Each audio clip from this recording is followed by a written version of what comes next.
All my life, I've been the second best daughter. My sister Beatrice got everything: love, attention, the golden child treatment.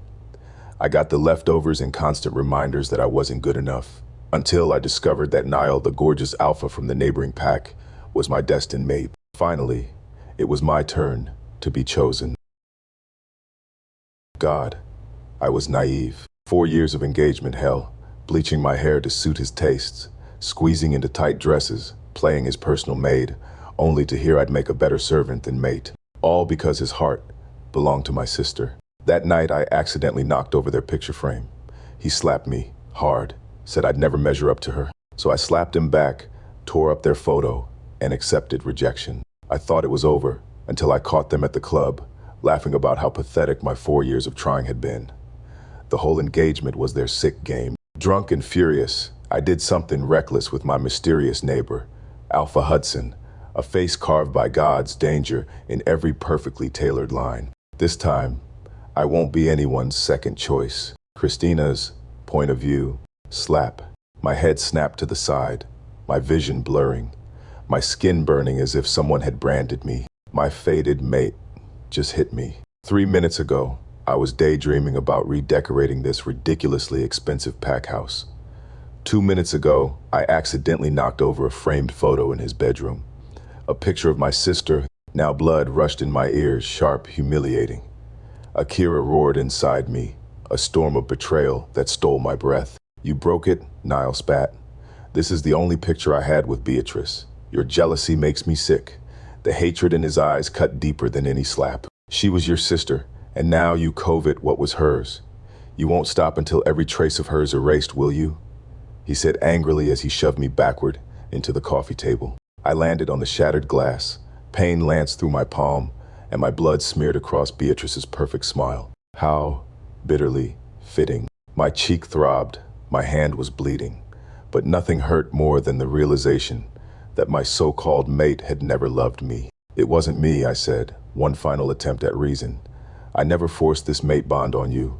I never asked her to leave. Logically speaking, I understood why someone might blame me. On my 18th birthday, I shifted and realized Niall was my fated mate. Stupidly, I wrote it all down in my diary. I planned to tell him when he returned from his business trip. If he couldn't accept me, I was prepared for rejection. But Beatrice found my diary and made it public. Privacy meant nothing to her. She broadcast my diary to everyone in the Crescent Pack. I was publicly shamed as the pathetic spare who dared to reach above her station for her perfect sister's alpha. Then Beatrice graciously left for abroad, leaving behind a letter saying she discovered my secret and decided to let go and let him be mine. Her generosity was as real as someone being generous with a credit card that wasn't hers. And I was the villain who drove away the Crescent Pack's perfect princess. To my family, I was a long-neglected player suddenly promoted to the first string. A strategic shift I was now bound to appreciate. My parents didn't truly care which daughter married Niall, only that the Pack alliance was sealed. Even if Niall had literally ripped my heart out, my parents would have handed him napkins to clean up. It was as if my parents had always hated me. No matter how much I outperformed Beatrice in training, they always made excuses for her and found fault with me. I was bitter, ungrateful, someone who couldn't appreciate her dear sister. My fingers clenched around the engagement ring, this pathetic symbol of our joke of a relationship. Hot tears blurred my vision. I blinked them back quickly. I bolted for the door and got out before the tears came. Niall grabbed my wrist to stop me. Clean it up. What? I stared at him in disbelief, needing to confirm I'd heard him right. You broke the photo frame. Clean up the pieces. An ice-cold command. Too bad I was never good at taking orders. Number. I lifted my chin. Zero compromise. His jaw clenched. Are you sure you want to do this, Christina? Yes. I said no. I stared him down without flinching. If love meant grinding my self-respect into dust, then fuck love. The air between us snapped, tension rising like a storm. He leaned in, fury blazing. Last chance, disobey me, and I'll end this bond right here. We're over, I cut in. Shock froze his face. For a moment, the air went still. He hadn't expected me to actually say it.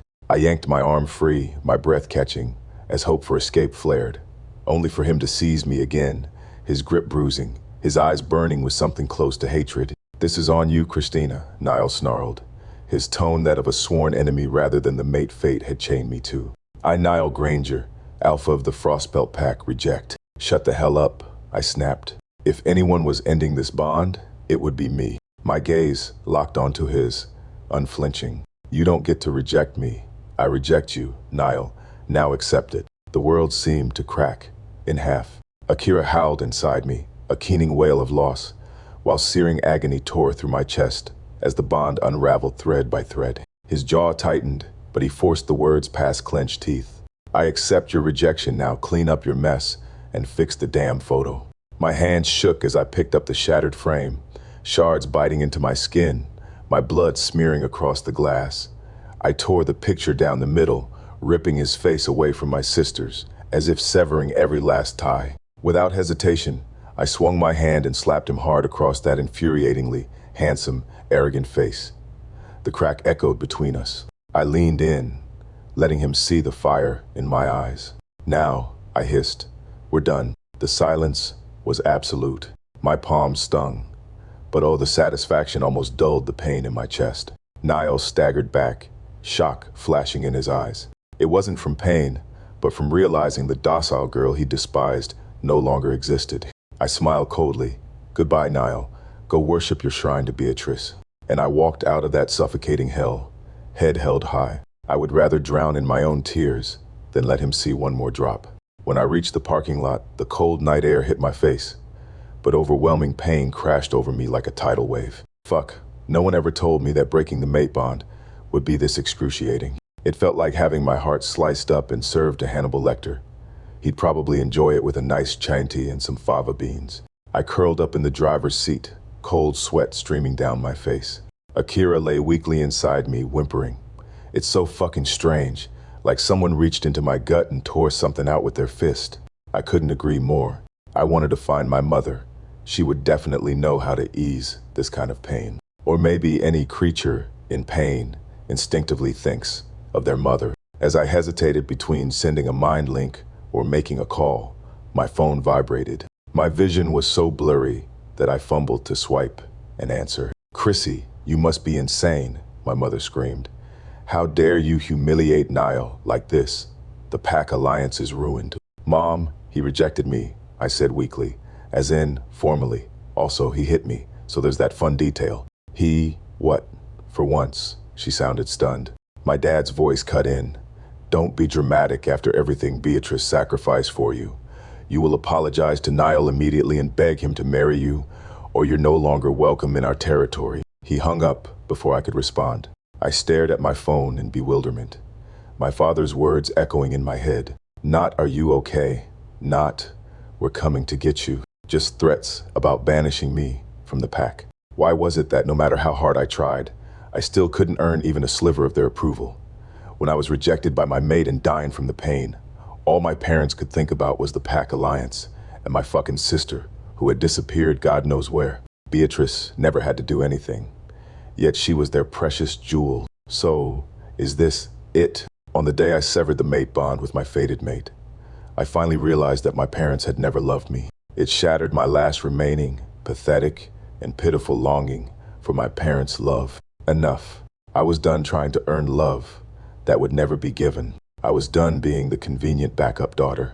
I was taking back the self-respect I'd lost long ago, and I was breaking free of this engagement, no matter the consequences. Christina's point of view.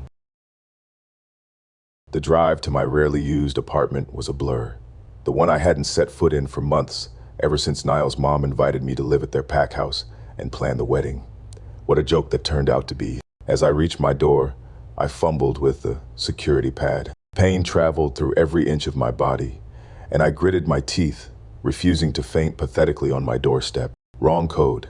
Again and again. Frustration boiled over. I kicked the door with my heel, a pitiful gesture that accomplished nothing except sending pain shooting up my leg. Of course, the universe had decided today was the day for my starring role in a cosmic joke. I slumped against the wall and slid to the floor as sobs tore from my throat. Why did everyone always favor Beatrice? Hadn't I suffered enough? Second place in my family, just a replacement in my own mate's heart. Just as I was nearly choking on my own cries, a deep voice came from behind me. "That is my door. You are assaulting." Great. Another fucking problem. "What?" I snapped, turning to glare. The man standing there was devastating. Not pretty boy handsome like Niall, but ruggedly masculine. Tall and powerfully built, with sharp cheekbones and a strong jaw. His dark hair was slightly tousled, and those piercing blue-gray eyes that seemed to see right through me. He looked like the kind of alpha who didn't just win battles, but erased his enemies from history entirely. "If you are planning to kick it in, I'll need your insurance information first," he said flatly. My throat went dry. I am so sorry. I thought this was my apartment." He tilted his head, gaze unreadable. Rough day. My face burned with awkwardness. Great. Rejected, injured, and now looking like a complete idiot in front of the most gorgeous man I'd ever seen. "You could say that," I muttered, hauling myself up and attempting dignity while looking like a raccoon caught in a dumpster fire. "Easy there, Hurricane." He raised an eyebrow, gesturing to the door across the hall. "That would be yours, I believe." Hurricane. I should have been annoyed, but the way he said it made my stomach flutter strangely. "I know where I live." Could have fooled me. "Fine," I mumbled, attempting to smooth down my wreck of a dress. "Thanks for the geography lesson." "Need help with your door code?" "What I need is for this day to reboot, like a malfunctioning iPhone. But thanks for the offer." I walked toward my door, feigning composure and grace, as if the crazy woman who just had a breakdown wasn't me at all. While I punched in my door code, I could feel those intense eyes watching my every move. "Come on, fingers, work faster." Beep. Finally, I glanced back. He was still watching, arms crossed. "Sorry about your door," I muttered. "I'll survive." I closed my door and pressed my back against it. Well, that was humiliating. My devastatingly handsome neighbor probably thought I was a lunatic. And honestly, he wasn't wrong. Wait, devastatingly handsome. Fuck, I really was losing it. I dropped onto my bed, exhausted. Akira was barely alive inside me, hurt by rejection. Her once sharp senses now dulled. "We'll heal," I whispered to her. No response. Great. Even my own wolf was giving me the silent treatment. I don't know when I started losing myself for him. Maybe it was the first time he looked at me like I wasn't enough. I bleached my hair until my scalp burned raw because he called me boring with mousy brown hair. I shoved my feet into heels that carved blisters into my skin, only for him to sneer, "Why are you walking like a newborn giraffe?" Beatrice could run in heels. I dragged myself into the kitchen before dawn, cooking meals I never ate, ironing shirts that weren't mine. When the pack humiliated me, he didn't protect me. He only reminded me I should be grateful to make do. I realize now, he never truly saw me as his mate, his one and only. I was his project, his servant, a placeholder until he found what he truly wanted. For 4 long years, I stayed. The weight of that truth crushed me. My chest ached with every breath. How pathetic that I poured everything into a man who never even tried to know me. My exhausted heart needed rest. I curled into the wet pillow and let the darkness take me. 2 days slipped away before I woke again. I called gently to Akira. "Are you okay? Akira, can you hear me?" Akira stirred weakly in my mind. "Chrissy, I feel off. I can't smell anything anymore." I froze, trying to catch any scent. Nothing. "Maybe it is just temporary from all the pain," I said to Akira, not knowing if I was comforting her or myself. It might come back later. Her tail drooped listlessly in my mind. Not being able to smell meant she couldn't identify potential mates, a devastating loss for any wolf, but there was nothing we could do about it right now. I let her rest and checked my messages. Oddly, my parents hadn't bombarded me with mind links or calls since their initial outburst. This engagement had been their golden ticket to an alliance with the Frostbelt Pack. A marriage alliance with one of the North's top 3 packs wasn't something they'd abandon easily. Neither of us daughters could inherit leadership of the Crescent Pack, but marrying a powerful alpha that ensured our pack's future prosperity. Suspicious. Part of me wondered if Niall had said something to keep them at bay, maybe even felt guilty. Unlikely. More probably planning his next move. The doorbell shattered my pity party, and it didn't stop ringing. For 5 minutes, I groaned. Horrible social interaction. Dragging my carcass to the door, I pulled it open. Waisolda Carlyle, who was my best friend, and the only person with legal rights to yell at me, stood there with narrowed eyes and 2 bags of takeout. Then her gaze landed on my face. "What the hell happened to you, for real?" I am giving my face a remodel. Symmetry was getting stale, I said with a lazy shrug. Even though every muscle in my face ached, she wasn't buying that crap for a second. She reached out, tilting my chin gently to inspect the split skin on my cheek. Who laid hands on you? Come on inside, I muttered, hurrying her along. Didn't need the whole block gossiping about my beat-up face. The door slammed shut, and I collapsed into her arms, all the fight draining out of me. Eventually, one word fell out, quiet and broken. Niall. Waisolda froze, solid. No fucking way, she hissed. Niall. Your mate Niall, the poster child for diplomatic perfect behavior. I nodded, my eyes burning. Tell me everything, not a single detail left out. So I did Beatrice's photo, the slap, the formal rejection. By the time I finished, Waisolda looked ready to commit murder. That bastard, she hissed. And over what? Your psycho sister who isn't even here. I swear to Goddess Chrissy, Beatrice could be on another continent, and she'd still find a way to ruin your life. Maybe it is for the best. At least I found out what kind of mate he really is before we got married. My stomach growled loudly. Waisolda raised an eyebrow and lifted the takeout bags. Good thing I came prepared. Between bites, I frowned. Don't you think it is weird my parents haven't called? They wanted this wedding so badly, but now, nothing. Waisolda shrugged. Maybe they're plotting. Your father isn't the type to give up his plan easily. After dinner, Waisolda pushed me into the bathroom to shower while she cleaned up. I stood under the hot water, trying to wash away 4 years of delusion. Through the bathroom door, I heard her on the phone. I caught bits and pieces. Complete asshole. What a dick. You won't believe what he did to her. She was probably talking to Zane Carlisle, her brother. Unlike Niall, Zane treated women with respect. The way Waisolda so instantly, so fiercely chose my side made my throat tight. She believed me without hesitation. When everyone else would side with Niall, she declared war on my behalf. This wasn't something small. Going against Niall's pack could create serious problems for her family's small pack. I wrapped myself in a towel and sighed. Why couldn't my parents love me like that? Suddenly, I was hit by waves of excruciating pain, each one stabbing through my abdomen. Each surge burned through my neck where Niall's marks still lingered. I collapsed on the bathroom floor with a scream. Waisolda burst through the door. Chrissy, what happened? I could barely form words. Pain. Killer, please. Waisolda helped me up and rushed out to get medication. I clutched my stomach, biting my lip to keep from screaming again. This was different from rejection pain. Akira howled in anguish inside me. It is mate betrayal, she whispered weakly. What? But I already rejected him. The mark on your neck hasn't fully faded, Akira explained through our pain. Seriously, he rejected me and immediately ran off to fuck someone else. Couldn't even wait for our bond to completely break before shoving his dick into another woman. Waisolda returned with painkillers and water. After I swallowed them and the worst wave subsided, she sat beside me, fury blazing in her eyes. That bastard, she snarled. I nodded weakly. You know what? Waisolda stood up. Fuck him. You shouldn't have to suffer alone through this pain. He needs to get a taste of his own medicine. I stared at her in confusion. Get dressed, she commanded. Niall's dick isn't the diamond, and it sure as hell isn't worth mourning. We're going out to find you someone who doesn't need his ex's photo to get it up. I blinked. I've been rejected and your solution is clubbing. She threw clothes at my face. My solution is reminding you that you are Christina fucking Vance, and one alpha's rejection doesn't break you. I stared at her. Every part of me wanted to crawl back into bed and disappear, but lying here wallowing while Niall was probably celebrating with someone else. Fuck that. Fine, I said, dragging myself up. But if I collapse on the dance floor, you are carrying me home.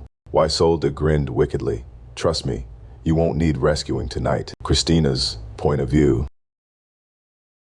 Don't you think I look like a hooker? Do I really have to wear this? I said, tugging at my extremely short skirt that would show my panties if I so much as sneezed. Sweetheart, it is not vulgar, it is daring sexy, Waisolda said, dressed like a mafia queen and standing tall against the icy wind in her 5-inch heels. Plus, don't cheapen yourself like that. But isn't this a little too? I didn't even finish before a brutal gust of wind slapped me across the face. I immediately wrapped my sinful fur coat tighter around myself and curled up like a frozen prawn. Waisolda let out a groan. Chrissy, come on. We're going to high-rise city's most exclusive pack club, not an Arctic expedition. I am just glad I won't be hospitalized for hypothermia tonight. Thanks, I snapped back. She rolled her eyes. Don't you already have a fur coat? You know, the one that comes naturally, she said, clearly questioning why a werewolf was complaining about the cold. I bit back, because I am in human form right now. I thought we'd have to wait in line like everyone else. That was the whole reason I wore this fur coat. But clearly, I had underestimated Waisolda. She had no intention of following the rules. With the ease of someone who'd done this 1,000 times, she slipped a rolled-up bill into the bouncer's hand, her palm casually grazing his rock-hard chest, like a Bond girl who'd forgotten her martini. 10 seconds. That was all it took. We were in. Waisolda was the kind of beautiful that made men forget their names and girlfriends in 2 seconds. We sailed into Luna's Eclipse. It was the most exclusive club in high-rise city, where rich werewolves played politics over overpriced drinks. The place was thick with heat, perfume, and the effervescent scent of champagne. I ripped off my coat the second we stepped inside, only to be met with a glare from Waisolda that said it all. Are you trying to humiliate me? She handed her coat off to a passing server with a flick of her fingers, like she'd personally hired the man. I tried to copy her moves, failed miserably, nearly dropped my purse. Moon goddess, I gasped, eyes glued to the menu like it was robbing my credit card. Waisolda gave me a sideways glance and scoffed. Wait, Niall never spent money on you. What a cheapskate. Relax, tonight's on me. I breathed a sigh of relief, considering I'd been rejected by my mate, had my wedding canceled, and my parents were planning to banish me from the territory to become a rogue. I needed a fortune to buy scent, masking spray to prevent Niall from hiring someone to kill me. Price tags aside, the view was elite, rising young gammas, handsome future alphas, and a swarm of finance bros who looked like they gave TED Talks on dominating Wall Street in custom suits. Honestly, it was a room full of show-offs and wannabe flirts, all hiding under the dim lighting. We found a table near the bar, and a bartender locked eyes on us. Well, he was hard to miss, tall, sculpted features, sleeves rolled to the elbows just enough to show off well-trained forearms. He shouldn't be mixing drinks. He should be shooting Dior fragrance ads or modeling sexy men's underwear, or at the very least starring on the Shifter romance novel cover. Maybe that is why this club was so expensive. Even the staff had to be perfect. 275's whiskey, Weiss ordered before I could even find the cheapest drink on the menu. Make it strong. And of course, she didn't forget to show her perfect smile, chin tilted just enough to say, "Oops, didn't mean to flirt." The bartender reached effortlessly for the gin. Rough night. More like a rejection. Level disaster, she said, casually pointing her thumb at me. And it is wrapping up real soon. I glanced at her, thrilled that my personal life is now public broadcast. She patted my hand. "Sweetie, this place runs on romantic catastrophes. Without bad decisions, no one would be buying drinks." Then she turned away and melted into the crowd, flipping into social queen mode, like someone had hit a switch. In under 10 seconds, she completed a visual sweep before spinning back around and pointing toward the edge of the dance floor. "Okay, listen, you need a rebound. Target A, 6'2" Manhattan finance, bro. Suit worth more than your monthly rent. Haircut that speaks my therapist costs more than your car. He'll wine and dine you, then ghost you for his stock portfolio." I shook my head. Nope. Her eyes flicked to a new direction. Target B, tortured Parisian artist type. Looks like he subsists entirely on cigarettes and existential dread. He'll write poetry about your eyes, then ask to borrow money for art supplies that somehow always end up being weed and takeout. Pass. She sighed, then pointed again. Fine, target C, sensitive musician with a promising EP dropping next month. Translation, you'll be supporting him financially while he finds himself through his craft for the next decade. I groaned into my hands. "You sold, please." She didn't back down. "Chrissy, you cannot sit here like a decorative wall gecko. Tonight is about rebooting your life, not stitching up emotional wounds." Just as she geared up for a fourth round of rebound recommendations, she suddenly froze. It was like someone had hit mute on her entire system. Then, far too casually, she said, "Hey, want to hit the bathroom?" I narrowed my eyes. "No. Or maybe, let's move tables. The vibe here is weird." Her smile was tight. Weird vibe. We'd only been sitting for 10 minutes, and we just ordered drinks. By Waisolda's standards, we were barely warming up. Then, I followed her gaze. A half-private booth. Niall. He had his arm draped around a woman, Her head rested on his shoulder, makeup flawless, smile polished and effortless. But that wasn't the worst part. They were kissing, deep, hungry kisses. The woman was perched on his lap, her dress riding up, their hands roaming each other's bodies, as if they were seconds away from tearing each other's clothes off right there in the club. My stomach lurched. The sight was revolting, obscene. I didn't need more details about who she was. That face, I would never forget it. 4 years ago, the woman generously gifted me her boyfriend as my fated mate, left a heartfelt letter, and disappeared overseas. Now here she was, brazenly draped across my mate's lap, turning the whole club into their personal cheating stage. I had told myself I was over it. We'd broken up. It was done. Time to move on. Until I heard what came next. Honestly, I didn't think she'd completely break down over a picture frame. Beatrice's voice dripped false pity as she pulled away from their kiss. I put that photo where she'd see it. She still doesn't know about your business trips to Europe for me. Time she got a hint, don't you think? She looked up at Niall adoringly. Darling, your performance was perfect. Even I almost believed you cared about the photo instead of covering our affair. Niall chuckled. I had to act upset. She spends every day trying to be perfect for me. If she knew all her efforts still couldn't compete with you, she'd completely lose it. Beatrice laughed softly, patting his chest. Don't worry. Knowing Chrissy, she is probably still trying to fix things. She always believes if she just tries hard enough, people will see her worth. The harder she tries, the more pathetic she looks. Beatrice smiled. And I just happened to return home. My parents don't know anything. She ended things herself, so you are blameless. Niall nodded. I talked to your parents. The wedding's still on, just a change of bride. Beatrice smiled triumphantly. Perfect ending, right?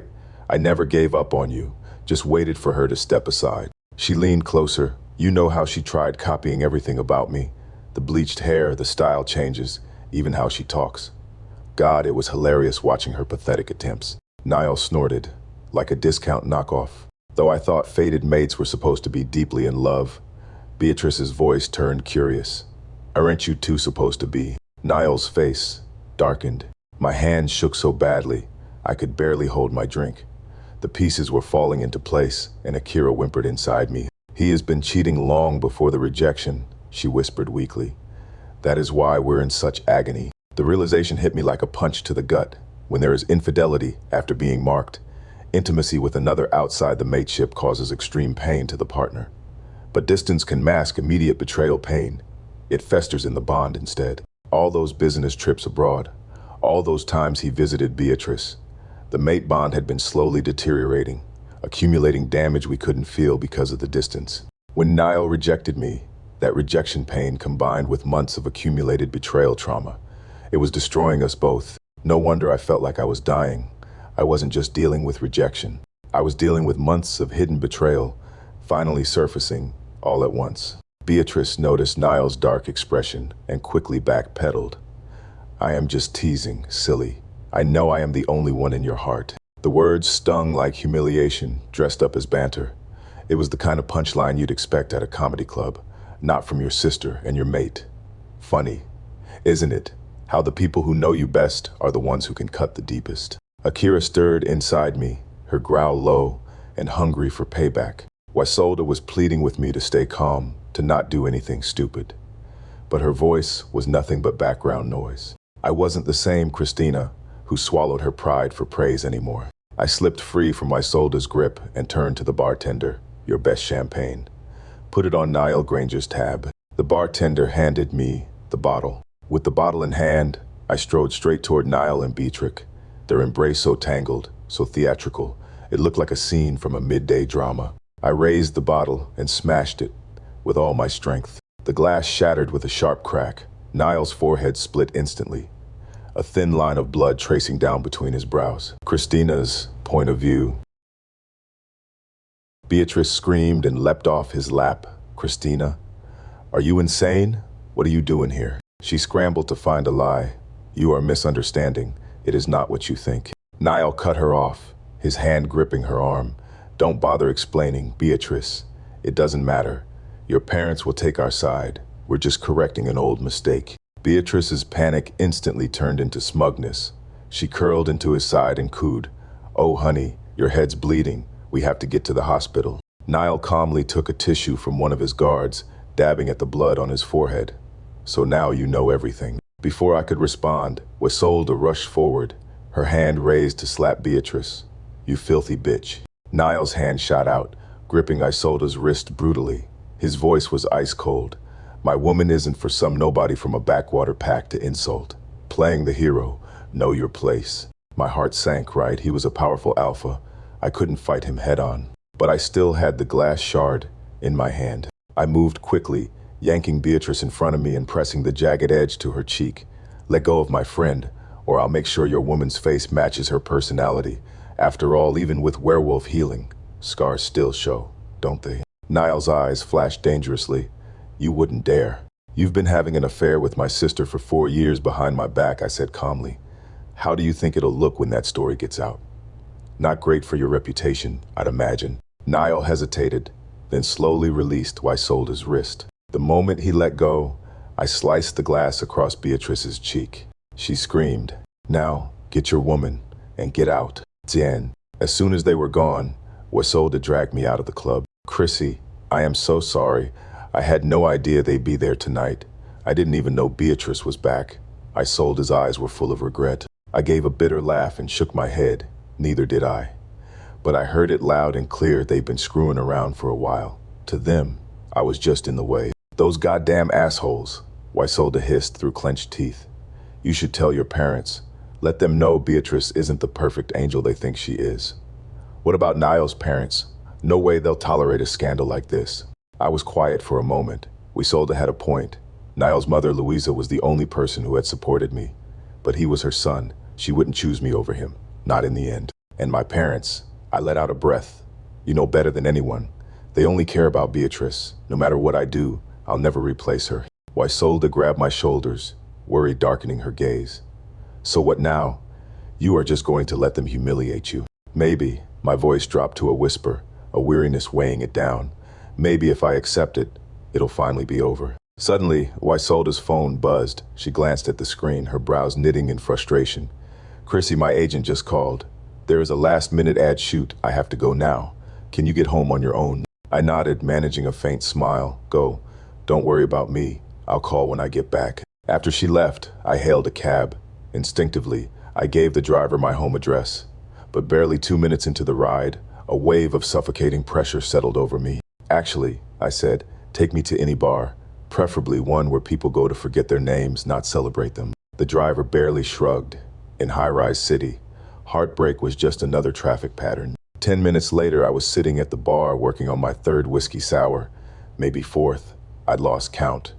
The bartender kept giving me that, you should probably slow down, look, which I was completely ignoring. Another, I demanded, pushing my empty glass forward. Ma'am, maybe, the bartender started. Did I stutter? I cut him off, sliding my credit card across the counter.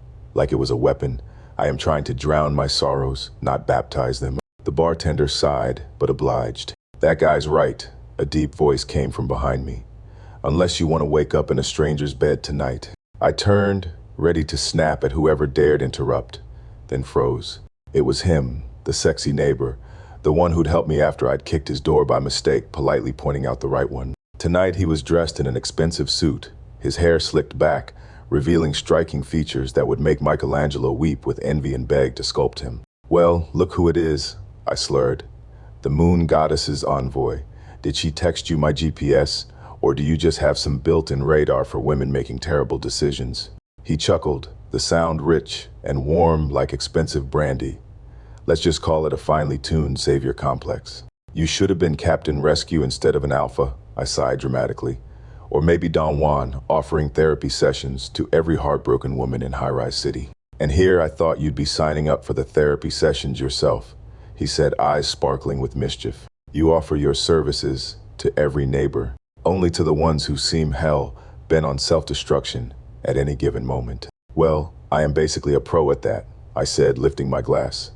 My life's basically glitter in a carpet, messy, impossible to clean up. He didn't laugh, rush to comfort me, or even deny what I just said. He just watched me quietly, like a spectator, observing a disaster movie. You are not wrong, he finally said. Your talent for chaos is impressive. I was right to call you Hurricane. You can barely stand, yet here you are, drinking more wine. I opened my mouth to argue, but he continued. But somehow you always seem to find someone who refuses to walk away, right when you are about to self-destruct completely. Are you flirting with me, bad alpha? Or is this some kind of weird rescue mission? I narrowed my eyes. His smile was slow. Would either answer make you drink less? Probably not, I admitted, but one might make the hangover worth it. I really looked at him then. He wasn't just good looking, he was dangerous looking. The kind that meant trouble and temptation, all wrapped in one. Not the pretty boys with trust funds and spray tans who populated most of High-Rise's elite clubs. This was a man who knew exactly what he was and didn't need anyone's permission to be it. Maybe it was the alcohol or his devastatingly handsome face. Either way, the thought that had been haunting me since the moment I first saw him slipped into my head again. Before I could think better of it, my hand was on his arm. "So, Mr. Helpful Neighbor," I said huskily, "since you are so dedicated to intervention, why not intervene all the way?" A flash of surprise, then he got serious, but he didn't pull away, just held my gaze and said, "Only if you'll own this decision when you are sober." "Trust me," I said without hesitation. "This is the first clear thought I've had all night." Christina's point of view. The sweet door had barely shut when he kissed me, hard and needy. I kissed him back just as desperately, like we couldn't get enough of each other. Just from kissing him, I could feel myself getting wet. It wasn't just me. He was obviously hard too, his erection pressing against me through his pants. He pressed against my back, his burning skin scorching mine as he held me close. He got up to clean me gently afterward, then pulled me into his arms, his breathing becoming steady and even. I drifted off to sleep too. The clock read 10:07 a.m., way too bright for my eyes. I groaned as last night came flooding back, the bar, my neighbor, the hotel, the sex. My whole body ached in the best way possible. I sat up and started searching for my clothes, trying not to make my headache worse. I just pulled my skirt out from under the bed when a voice stopped me cold. "Leaving so soon?" I turned around slowly, partly from the hangover, partly from embarrassment, and saw him standing in the bathroom doorway with just a towel around his waist. He was still wet from the shower, water running down his chest. His hair was slicked back and damp. Somehow he looked even better in daylight. Images from last night hit me, his mouth on me, his hands all over me, the things he whispered in my ear. My throat went dry. "We need to talk," he said, and it wasn't really a question. He stood in front of me, his voice disturbingly calm, as if he were announcing the fridge had broken, not that I had thrown him onto a bed the night before. Talk. My brain instantly began sorting through possibilities. Talk about what? A debrief? A review? Was he proposing some kind of long-term sexual partnership? Well, considering how incredible he was in bed last night, being fuck buddies was honestly a tempting option. Oh God, could I please stop making bad decisions for once in my life? But definitely not a proposal. That sort of thing only happens in soap operas, written by people with hopelessly romantic minds. Was he worried I'd cling to him? After all, it was me who started this. I was the one who dragged him out of the bar, opened the suite door and pinned him down without a second thought. "Look," I said, adopting the most mature, responsible tone I could muster. "Last night shouldn't have happened. It was reckless, impulsive." I paused, my gaze slipping despite itself, and undeniably good. I tried not to look at his shoulders, his chest, or the water droplets sliding down his collarbone, tracing over sculpted muscle. Akira stirred inside me, unnervingly interested in this man's scent. "I am not asking for anything from you," I went on, clearer now. "No responsibility, no dramatic phone calls. That is not who I am." He didn't say anything, but his expression looked slightly annoyed. Seeing no reaction, I turned to the door, aiming for a graceful exit complete with a closure monologue. But just as my hand reached the doorknob, a warm, wet palm landed on the back of mine. I froze and turned around slowly. He was looking at me with an expression I couldn't place, somewhere between surprise and seriousness. "You don't remember me?" he asked softly. I blinked, caught off guard. I answered quickly, almost defensively. "Of course I do. You are my new neighbor." Technically true, totally accurate. That face was unforgettable, or more precisely, that face standing in front of me in just a white towel with water dripping down those abs. Yeah, not something easily erased from memory. I swallowed hard. The silence stretched. Then he said, "It is fine. Doesn't matter." I blinked. "What? Can I go now?" I asked dryly. His hand still hadn't moved. He looked at me again, then said, "Will you marry me?" Christina's point of view. What? You are not serious. I finally found my voice. I am completely serious, he replied, as if he were announcing a quarterly financial report. I've just returned from Europe. I've been alpha of my pack for some time now, but I still don't have a Luna. He stepped closer, his wolf's energy radiating power that made Akira whimper inside me. Unmated alphas are considered volatile aggressive, but with a mate and cubs, a cold smile touched his lips. People see us as grounded, cautious. The council prefers their pack leaders domesticated. I fell silent. 2 days ago, I vowed I'd bring home someone better than Niall, someone impressive enough to silence my parents. Now, the universe had sent an answer, just with a thick layer of irony. But I knew marriage shouldn't be like this. I'd already lived through a loveless engagement once. All it left was a house full of silence, hollow intimacy, and a slow, brutal erosion of my self-respect. I opened my mouth to say no, but at that moment, my phone rang. The sharp ringtone cut through the quiet like a knife. I glanced at the screen and felt like a bomb had exploded in my chest. Franklin Vance, my father, the alpha of the Crescent Pack, whose word was absolute in our household. I looked at his face, familiar yet distant, then back down at my phone. And finally, I said the words, "I can't accept." I walked out of the hotel suite, the ringtone still shrieking. I answered, not because I wanted to, but because I needed. "Where the hell are you?" My father's voice was angry. "Your actions reflect on this entire pack. Do you understand the strategic liability you've created?" There it was, not "Are you okay?" but "How have you damaged our investment portfolio?" "I'll be there soon," I said coldly, hanging up before he could start calculating my depreciated daughter value. I gave the driver my parents' address and collapsed into the back seat, like someone bracing for a public execution. "Okay, let's get this over with." My neighbor, aka my one-night stand, was probably insane, but I still had a drop of alcohol-induced courage left in my blood. The old Christina, desperate for pack approval, hadn't crept back in yet. I had to move fast. The pack house sat on the center of the Crescent territory, in the kind of suburban enclave that didn't welcome anyone who couldn't trace their bloodline back 3 generations.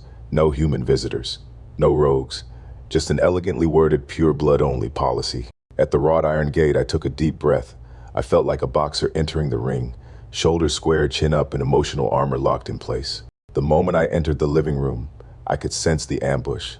My father, high and mighty Alpha Franklin, sat alone in his leather chair, wearing the same expression he probably used when commanding subordinate wolves. Beside him, my mother, Caroline, with her perfect hair and perfectly aligned pearl necklace. To their left, Niall sat on the sofa, all solemn and brooding, as if waiting for a packed tribunal to direct his next pose.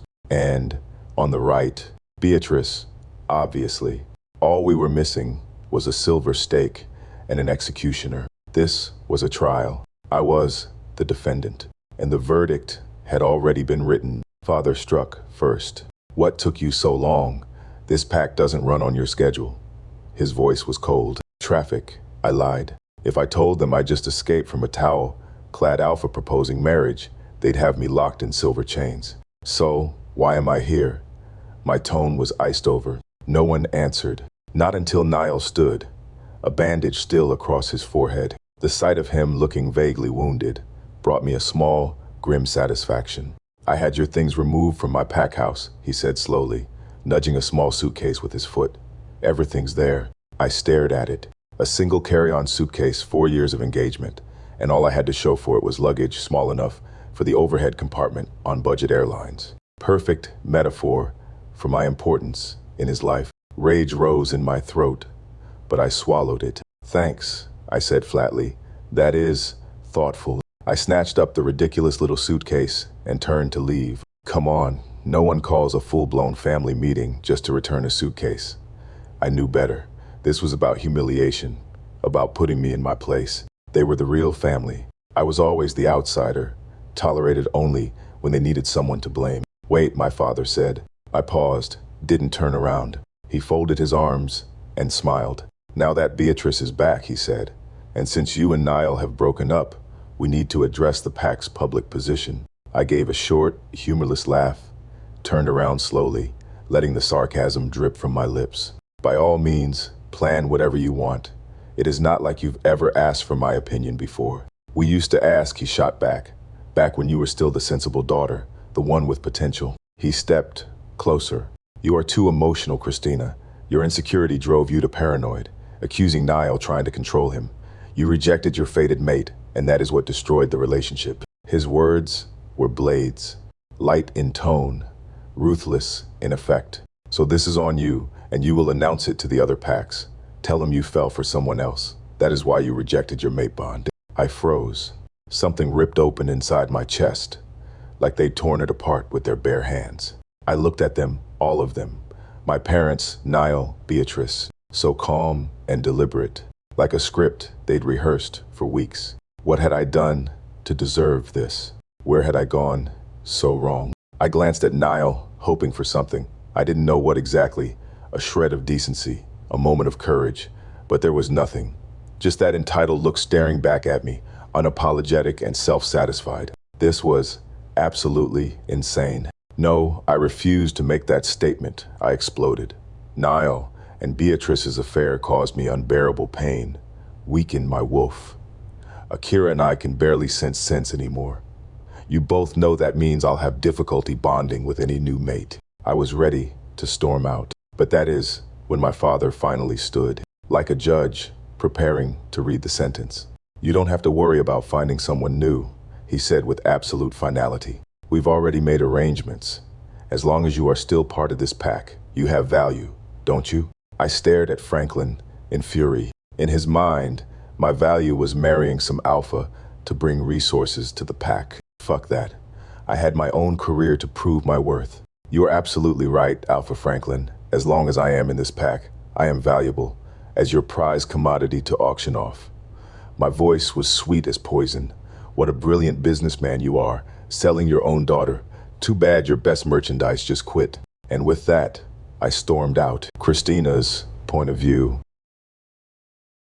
I must not be their daughter. How else could my own parents treat me like some expendable omega when I carried the same crescent blood as Beatrice? Akira, my wolf, snarled inside my mind. They don't deserve us, Chrissy. The moment I got back to my apartment, I collapsed into bed. I didn't move until my phone started ringing. It was Waisoda. You ditched family dinner night, she asked before I could even say hello. Your father just called my dad and asked almost every pack member in the entire Carlisle pack, demanding to know if you were hiding out with me. Well, hello to you too, I groaned. And no, I am not hiding. I am staging a tactical retreat after declaring independence. What happened? Wait, don't tell me. Niall did something spectacularly stupid again. I didn't wait for her to speculate further. I just blurted out everything. The final fight with Niall, my parents making me publicly confess to cheating. And, yes, I also told her about the one-night stand. I left out the proposal. Waisoda let out a howl, so loud I had to pull the phone away from my ear. You had a one-night stand with your neighbor, the one who looks like he stepped out of a Calvin Klein billboard, and you didn't send me a single picture. I switched the phone to speaker and tossed it onto the couch. He is not just hot, Waisoda. He is an alpha. An alpha, her voice reached a pitch only dogs or werewolves could hear. From which pack? I don't know. I didn't exactly ask for his pack credentials while he was taking off my. Don't you dare stop there, Christina Vance. Details now. I dragged a pillow over my face. You are the worst best friend in the history of werewolf friendships. And you are dodging, she shot back. Yes, I was. I never hid things from Waisoda. Not even when Niall started showing his true colors last year. Not even when Beatrice accidentally ruined my portfolio before the design competition. But last night, I slept with a man whose pack I couldn't identify, just to wash Niall's memory off my skin, for a minute, an hour, a night, whatever it took to feel free again. At least tell me this, Isolde pressed. Did your wolves recognize each other? Any mating pull? My hand unconsciously went to my neck, where his teeth had grazed my skin. I don't know, I muttered. Akira was unusually quiet. Holy moon goddess, Isolde breathed. You need to find out who he is. What I need is to figure out how to deal with my parents trying to auction me off to the next available alpha, now that Niall's rejected me. Waisoda went quiet for a moment, You know you always have a place with our pack if things get ugly. I swallowed hard. Thanks, I managed. I might need it sooner than you think. I glanced at the time and cursed. I've got to go to work. Now that my parents had made it clear I was as useful as a declawed cat in a hunt. My job was the one thing I couldn't afford to screw up. Of course, they believed I worked as a barista at Ground and Pound. In their minds, once mated to Niall, I should be home full-time. A perfect little Luna with no ambitions beyond pack politics and eventual pup-bearing. They had no idea I was actually Nick's Collective's rising star jewelry designer. The coffee shop was just my cover, my way of explaining where I disappeared to every day without revealing I was doing something my controlling parents would consider beneath them. I dragged my exhausted body to Ground and Pound, already planning my escape route to my studio afterward. Chrissy, my boss, Benny, greeted me like I was an IRS agent with a warrant, nervous, sweaty, practically whimpering. You don't need to be here today. I was just about to call you. He stared at the floor as if it might open up and swallow him. You are not on the schedule anymore. My wolf bristled. Excuse me. You've been fired. I am really sorry. I didn't want to, but... He finally looked up, his eyes wide with genuine fear. Your father came by. My stomach dropped faster than a stone in a lake. Said he'd have every werewolf in high-rise boycott us if I kept you on staff. Benny's nose couldn't pick up pack politics, but even he knew Alpha Franklin wasn't someone to cross. I am sorry. I couldn't do anything. He is just Alpha Benny, not the Alpha King of all the packs. Maybe not, but he has got the Crescent Pack wrapped around his finger, and they're half our customer base. I took a deep breath, yelling at Benny wouldn't do anything. This wasn't his fault. Before Akira could urge me to do something stupid, like shift right there and tear up the espresso machine, I stormed out. I didn't hate that job. Being a barista was just my alibi. What really paid my bills, what no one in my pack knew, except Waisolda, was my jewelry design work. Ever since I was a pup, my father had told me I was average, ordinary, unexceptional. Every time I tried to shine, he dragged me back into Beatrice's shadow. Eventually, I learned to hide. I buried my ambition, wore gray feathers. So no, I didn't care about losing the coffee shop job. What infuriated me was that this was clearly a power move. My father's influence was all over it. It was his punishment, his response to me rejecting Niall, rejecting the arrangement that would have bound our packs. But Beatrice had already taken my place in this ridiculous marriage. Why couldn't he just leave me alone? He was sending me a message. You don't get to walk away from the pack's plans. I can destroy any independence you think you've earned with just one word. If he thought I would come crawling back, belly up like I used to, begging for the pack's approval, he could go howl at the moon. I wasn't his obedient pup anymore. I was done playing the good little daughter. 30 minutes later, I shoved open the front door of the pack house. No knocking, no announcing myself through the pack mind link. I didn't care. I had come ready to start round 2 of our family dispute. What I found, instead, was something far worse. My parents were sitting on the couch, sipping blood-red wine worth more than my rent, laughing, actually laughing, with a man I didn't recognize. The scene was picturesque, like they'd stepped right out of How to Host the Perfect Alpha Wannabe dinner. He was a sleazy, off-brand version of an old-school pack boss, custom suit, shirt open too far, revealing a pasted-on-looking thicket of chest hair, like holiday decor gone wrong. Everything about him was overdone. The bleach, white teeth, the polished, pointless smile. Darling, my mother cooed. Come meet Mr. Leonard Shaw, Alpha of the Silver Heights Pack. A true self-made wolf. There is so much you could learn from him about turning wolf talent into real pack success. It hit like a silver bullet to the face. Leonard grinned ear to ear. His eyes went straight to my neck, searching for mating marks. Lovely to meet you, Miss Vance, he said. I do hope we get to run together soon. I always enjoy taking young she-wolves under my wing, especially unmated, beautiful ones like yourself. I didn't bother hiding my expression. It wasn't disgust. It was the look a wolf gives right before it tears out a throat.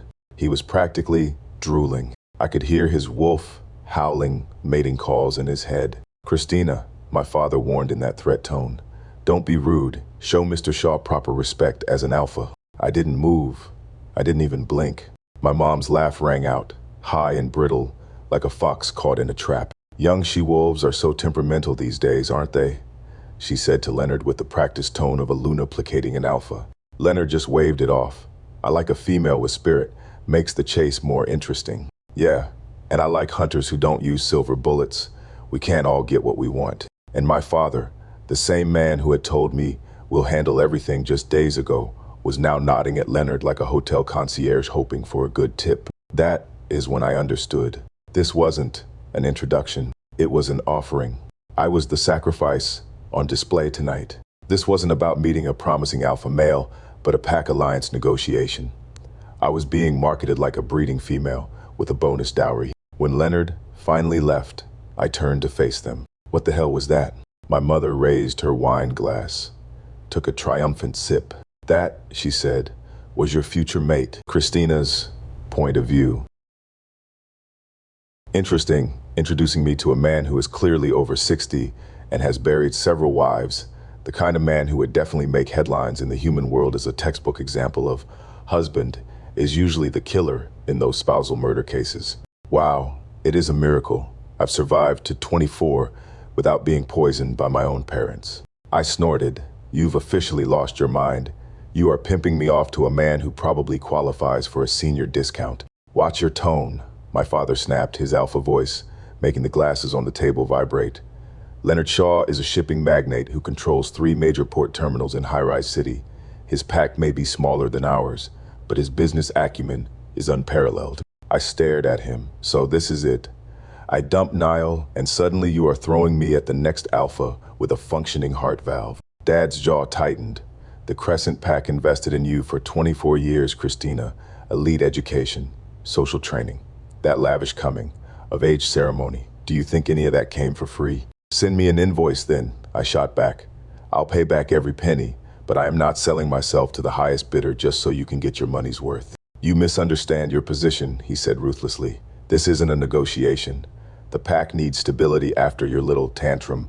With Niall, Leonard provides that opportunity. My mother sat beside him, silent as a museum exhibit, stirring her tea like she was trying to create a whirlpool to escape into supportive, in the way that meant she'd watch him throw me under the bus for his business deals and then hand me a bandage for the damage. That wasn't why I came back, I said, redirecting. Why the hell did you call my boss? You got me fired. That was the price of disobedience, Dad replied coolly. You don't get to disrespect the pack's arrangements and walk away unscathed. Actions have consequences, Christina. I am never marrying Shaw or any other creep you drag out of your alpha contact list. Dad's expression didn't change, but the room temperature seemed to drop. You'll fall in line. You always do. You've already cost me my job. I don't even live at home anymore. There is nothing else you can take from me. His smile was slow and cold, the kind that reminded everyone why he was alpha. Don't be so sure. You like your apartment, don't you? Shame if your landlord suddenly received an offer he couldn't refuse for that building. My stomach dropped faster than an elevator with cut cables. And that best friend of yours, Waisolda. Her parents' little family business still depends on our supplier network and territory protection. The Carlisle pack is what, 1/10 our size. They'd never survive winter without our support. I stared at him, stunned. You wouldn't. Would you be willing to risk it? The way he said, it made me certain that he meant every vile syllable. Franklin Vance didn't just run the Crescent Pack. He was a shrewd businessman with connections throughout High-Rise City's corporate world. The kind of man who turned networking into an art form, building alliances that stretch from pack politics to boardroom deals. If he wanted to destroy someone's livelihood, one phone call was all it took. And my father had never hesitated to weaponize those connections.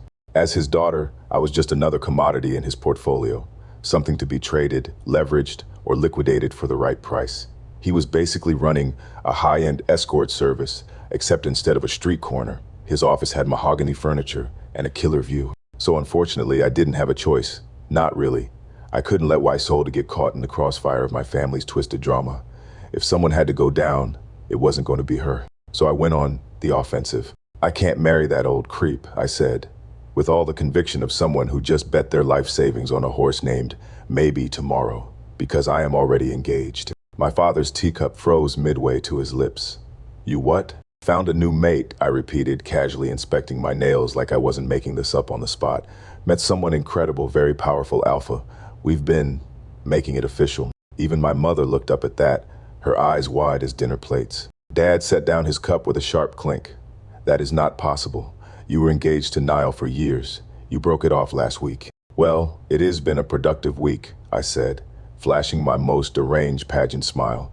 Turns out, I am quite decisive when I finally get a say. Who is he? Mom finally spoke. You'll meet him soon enough, I said, lifting my bag and stepping toward the door. I'll bring him home for dinner sometime. And I promise, he'll make your Leonard Shaw look like a small-time player trying to run with the big dogs. Dad rose from his chair, his alpha presence filling the room. Christina Vance, you are not walking out of this house until... Until what? I turned, summoning every bit of courage I'd never known I had.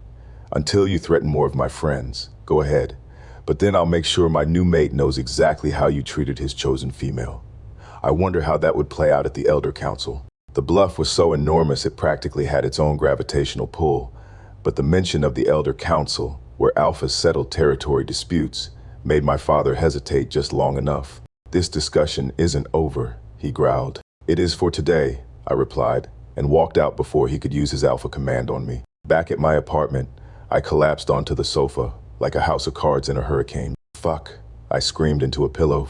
I was seething, not only at my father and his Machiavellian maneuvering, which earned him a top-tier spot on my shit list, but also bitterly at myself. Because after all these years of therapy, self-help books, and telling myself I was immune to his manipulations, he still got under my skin like a splinter you can't quite dig out. And now I'd gone and thrown a bloody mate into the mix like I was auditioning for a supernaturalrom.com, minus the romance, the comedy, or the actual mate. My father would sniff out the lie in 3 business days. Max, probably sooner if he bothered to check with his connections. Akira paced nervously in my mind. We need to find someone fast. I know, I muttered aloud. I needed to make my little lie true, somehow. I needed an alpha who oozed enough power and dominance to make my father think twice about his precious Leonard Shaw alliance.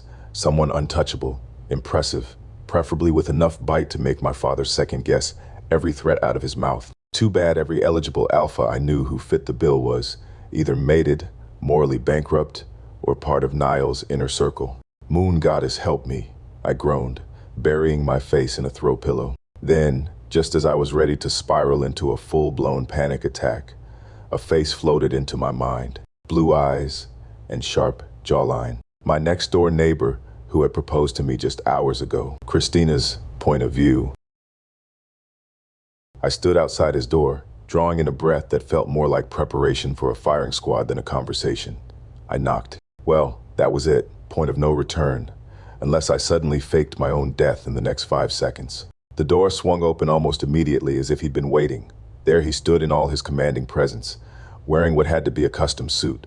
Not the kind you grab off the rack for job interviews, but the kind that announces, I own the building, the block, and possibly your soul. Perfect timing. He looked like he was headed out, probably, to acquire a small country or make another billion before dinner. Well, look who it is. Cinderella coming back for her glass slipper. His voice was teasing. I fought the urge to roll my eyes. It is not like it was my fault. I had to bolt from his hotel suite the moment my dad called. Well, anyway, since when do fairy tales make it into an alpha's reading collection? Next, you'll tell me he curls up with Little Red Riding Hood before bedtime, though I suspect he'd identify more with the wolf than the girl. Can I come in? I asked, trying to sound casual while my nervous system was having a full-blown meltdown. He stepped aside with a fluid grace that reminded me of large cats in wildlife documentaries, deceptively relaxed, but ready to pounce at any moment. His apartment had the same layout as mine, but that is where the similarities ended, where mine was a messy reflection of young professional with IKEA addiction and no eye for design. His was straight out of Architectural Digest. Minimalist furniture that probably had 6-month wait lists, sleek surfaces that had never known the touch of a takeout container, and absolutely zero clutter. It looked expensive but impersonal, like he hadn't bothered to actually move in. No personal photos, no random trinkets, nothing that said, a person with emotions lives here. Just a gorgeous soulless showcase that whispered, I have money and excellent taste, but I am just passing through. Can I get you something to drink? He asked, gesturing toward what I assumed was a kitchen that had never seen actual cooking. Anything that is not alcoholic, I replied quickly. I need a clear head. A smile passed over his face. Water it is. He moved to the kitchen, giving me a moment to collect my thoughts and rehearse my insane proposition one last time. I could do this, just a simple business arrangement between neighbors. Nothing weird about proposing a fake mateship to the walking embodiment of dangerous attraction who happened to live next door. When he returned with 2 glasses of water, I pulled out the check I'd written and held it out like a peace offering. For the shirt, I explained. The one I accidentally ripped during our time together. You mean the shirt you ripped off me like a kid, tearing into Christmas wrapping? His words made me flush, and then he glanced at the check with the interest of someone being offered monopoly money. I don't need it. Maybe not, but I do need to give it. I placed it on his glass coffee table where it looked pathetically out of place. The silence that followed felt heavy enough to sink through the floor. I suddenly felt like every cell in my body had received the memo to panic. At exactly the same time, he moved closer, barely half a step, but enough to make Akira stir restlessly. What is the real reason you are here? My body reacted instinctively to his proximity. Not fear exactly, but that primal awareness you get around someone who clearly runs things. With his well-built body, he was displaying a strong sense of authority. My pulse quickened, my mouth went dry, and every sense heightened. He radiated that unmistakable alpha energy that made me want to lower my head. Finally, I spoke. You mentioned a proposal back at the hotel. I was a bit distracted at the time. He raised his eyebrow. Interesting. But you still haven't answered my question. I want to marry you. The words tumbled out before I could stop them. His expression shifted minutely, the barest flicker of surprise breaking through his composed facade. Not really marry you, I clarified in a rush, words spilling like I'd knocked over a dam. Yes, technically, legally, but not, for real. My father is basically trying to pimp me out to some creep, old alpha named Leonard Shaw, who controls half the shipping terminals in High Rise City and is looking for wife number God knows what. And if I don't show up with someone even more powerful and intimidating, my father will make good on his threats to ruin my best friend's family business and probably kick me out of my apartment. So I need a fake mate who radiates enough "don't fuck with me" energy to make my father back off. And my list of candidates is currently just you. I finally paused to inhale, my chest heaving, like I'd run a marathon. He didn't laugh or call security. He simply studied me with that unnerving intensity, like a chess master considering an unexpected but intriguing move. Then he nodded once. All right. I blinked rapidly. I am sorry, what? I said, all right, I'll do it. He said it so casually, like I'd asked to borrow a cup of sugar instead of asking him to pretend to be my mate. Just like that, my voice had climbed to operatic heights. My family's been pressuring me to find a mate, he explained, taking a casual sip of water. Like I told you yesterday, I need a Luna. Your proposal solves both our problems. I stared at him completely dumbfounded. I need a fake mate at exactly the same time him need one. What are the odds? I narrowed my eyes. Wait, just to be clear, it is a fake mate you are looking for, right? Not a real one. Fake, of course, he replied, but there was something in his eyes that didn't quite match his casual tone. An arranged mateship for mutual benefit happen more often than you think in our world. We're just skipping the courtship and going straight to the contract. I stared at him. You are serious. Deadly. And you just decided this after one night. He smiled meaningfully, then shrugged. You left before I could discuss it properly. I figured you weren't interested. I thought you were joking. I rarely joke, Christina. Wait, I didn't remember telling him, my name, whatever. It didn't matter. What is the catch? I asked. He'd agreed too quickly. I was starting to suspect this was some new type of scam. No catch, just terms. With that, he gestured for me to sit on his couch. I perched on the edge, feeling out of place. He reached into a drawer and pulled out a black notebook. He clicked an expensive-looking pen like someone who regularly drafted contracts before breakfast. If we're doing this, we're doing it properly. You already have terms written down? I asked, incredulously. I like to be prepared. He flipped open the notebook. Shall we? Christina's point of view. I dropped onto his sofa, feeling like I'd stepped into some alternate reality where handsome alphas kept contract templates for fake engagements in their drawers. First, he began, all business now, duration. I suggest 6 months minimum. Less than that looks suspicious. 6 months, I repeated, stunned. I was thinking more like 6 weeks. Your father would never believe you found a mate, fell in love, and broke up that quickly. Not after your 4-year engagement to Niall Granger. He must have investigated me. How else would he know about my relationship history? Did having a one-night stand with an alpha come with a background check now? If anyone should be doing background checks, it should be me demanding his STD results. Beggars can't be choosers. Though I bristled at the mention of Niall, I couldn't argue with his logic. Fine, 6 months. Public appearances. We'll need to be seen together regularly. Pack functions, business events, family gatherings. I assume your calendar is fairly flexible. Sure. I managed, still trying to process that this was actually happening. Physical boundaries. His eyes met mine, intense and calculating. We'll need to establish an acceptable level of intimacy for public settings. I nearly choked on my water. Intimacy quotient. He used the phrase, intimacy quotient, and I had to fight the urge to check if this was all some elaborate prank being live-streamed on TikTok. Hand-holding, casual touching, and kissing in public when necessary to sell the relationship. My cheeks flushed hot, define necessary. When being observed by anyone who matters to our charade, your family, my family, pack members who might report back to either. What about other things? I asked vaguely. Sex, he supplied bluntly, not required by the agreement, but available for negotiation if mutual interest exists. I nearly choked. Let's keep that off the table for now. As you wish. He made a notation in his notebook. No mating bite, obviously. That is permanent. Obviously, I echoed, feeling increasingly surreal about discussing the intimate details. As for living arrangements. Whoa, I held up my hand. Living arrangements, what about them? We'll need to at least appear to be living together, eventually. Mates typically live together. Did he seriously just say live together?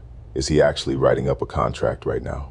I hadn't thought that far ahead. We could say we're taking it slow. For a while, perhaps, but engaged couples usually don't keep separate places for long. We'll cross that bridge when we come to it, I said firmly. He suddenly looked up at me and said, I almost forgot, we need to make it legal, a registered mating ceremony with the Elder Council. I was dizzy from all his terms. Excuse me. My pack lawyers scrutinize everything. They'd investigate any claim mate thoroughly. It needs to withstand legal examination. But a mating ceremony is too formal. Wouldn't we be real mates then? I protested. Well, the ceremony wouldn't actually take place. It would just be a registration. We'd include dissolution terms from the beginning, he clarified. After our arrangement ends, we can petition the council for separation. It is uncommon but not unprecedented. My heart ran fast. This was escalating from fake mate to actual marriage at lightning speed. Seeing my hesitation, he added, of course, the registration requires us to go in person. So for now, we'll have to. Considering how desperate my parents had driven me to this point, I reluctantly agreed. All right. He nodded, and I seemed to catch a glimpse of his lips curling upward as he lowered his head, making another note. Exclusivity during the arrangement. What do you mean? I mean, are you planning to date others while supposedly engaged to me? His tone was calm, but something in his eyes flashed possessive. No, that would defeat the whole purpose. Good, neither am I. He closed the notebook with finality. I believe those cover the basics. We can amend as needed. My head was spinning. This was happening too fast, too smoothly. Like I'd wished for rain and gotten a flood. Why would you agree to all this? I demanded. You look wealthy and somewhat charming. You could have any female you wanted. Why tie yourself to me for 6 months? Perhaps I have my reasons, he said, rising to his feet. He moved toward me in a way that made my stomach flip. Perhaps I find the arrangement appealing. We were standing close now, too close. This is insane, I whispered, more to myself than to him. Is it? His voice was low. Or is it the perfect solution to both our problems? I stepped back, needing distance to think clearly. I need to know what I am getting into, full disclosure. His gaze sharpened, and when he stepped closer, the air in the room thickened with his alpha presence. The better question is, he said dominantly, would you rather be here negotiating terms with me? Or would you prefer to become Leonard Shaw's 5th wife? The pressure of his alpha aura rolled over me like a tidal wave, making Akira whimper and press low in my mind. My pulse raced as every instinct screamed submission. I couldn't breathe, couldn't look away from those piercing eyes. He was right. I hated that he was right, but I had no real choice here. Leonard was a disgusting old creep. This man, mysterious as he was, had the kind of power that could actually protect me. At least with him, I could carve out some leverage for myself in this bargain. I swallowed hard, my throat dry. Deal. He extended his hand, and when our palms met, something electric passed between us. But he didn't let go immediately. Instead, he used our joined hands to pull me closer until I was standing directly in front of him, close enough to feel his warmth. "There is a pack gathering this Friday," he murmured, his thumb brushing across my knuckles. Perfect timing to announce our engagement. My heart hammered against my ribs. Friday, that is only 3 days. He leaned in just a fraction, close enough that I could feel his breath against my cheek. The gesture was possessive, intimate in a way that made my brain short-circuit. "Problem?" His free hand came up to cup my chin, tilting my face up to meet his gaze. Heat rushed to my face as my body responded to his nearness. This was supposed to be fake professional, but his touch was making me forget every rational thought. "No," I managed, my voice embarrassingly breathless. "That is, good timing." He raised an eyebrow with that infuriatingly attractive smirk. "Get used to my sudden proximity, Christina. If you can't handle simple contact without looking like a deer in headlights, no one will believe we're actually mated." The warning was clear beneath the velvet tones. "And if you can't sell the role convincingly," he continued, his grip on my chin tightening just slightly, "I won't hesitate to find someone who can." The threat hit like ice water, but before I could react, my phone buzzed loudly in my purse. I fumbled for it with shaking hands, seeing Isolde's name on the screen. My mysterious neighbor, who was now my fake fiancé, finally released me and stepped back. I grabbed my bag and phone. "I have to go." He nodded lazily, watching me leave.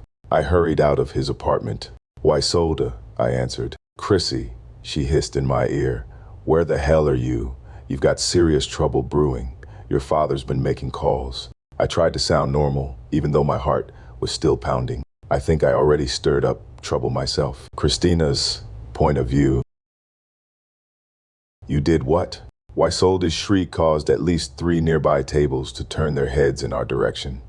Her perfectly done nails froze midair, the fork hanging like a forgotten prop. I leaned across our table at La Vache d'Or, the overpriced French restaurant where we'd spent countless evenings, talking about our terrible life choices over ridiculously small portions of food. "Could you possibly announce it any louder? I don't think the wolves in the next territory quite heard you," I hissed, looking around the restaurant nervously. Isolde lowered her voice to a whisper. "Let me get this straight. Your father made you get fired, threatened to destroy my family's business, tried to force you into marrying a geriatric alpha with a string of failed marriages longer than a CVS receipt.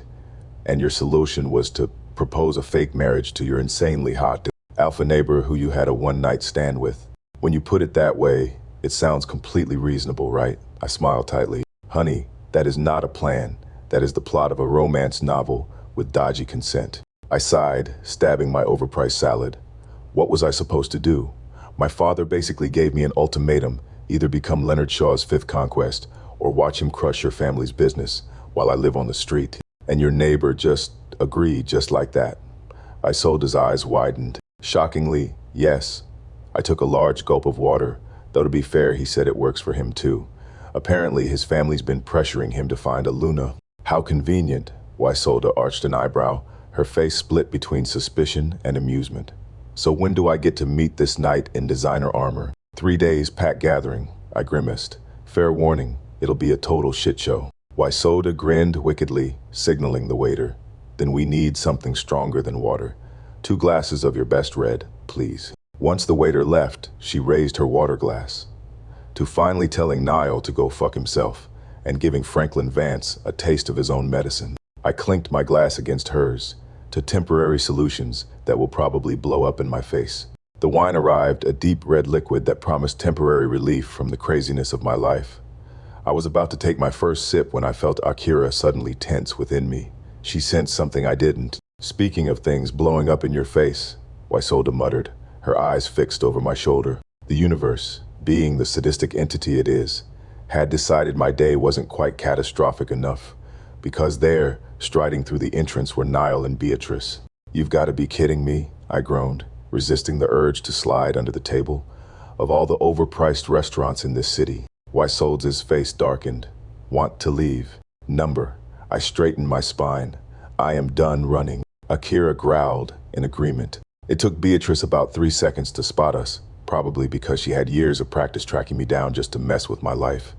Her eyes went wide in fake surprise before she grabbed Niall's arm and pulled him straight to our table. "Christina," my sister said sweetly, "what a delightful surprise." I smiled back, channeling all the warmth of an Arctic winter.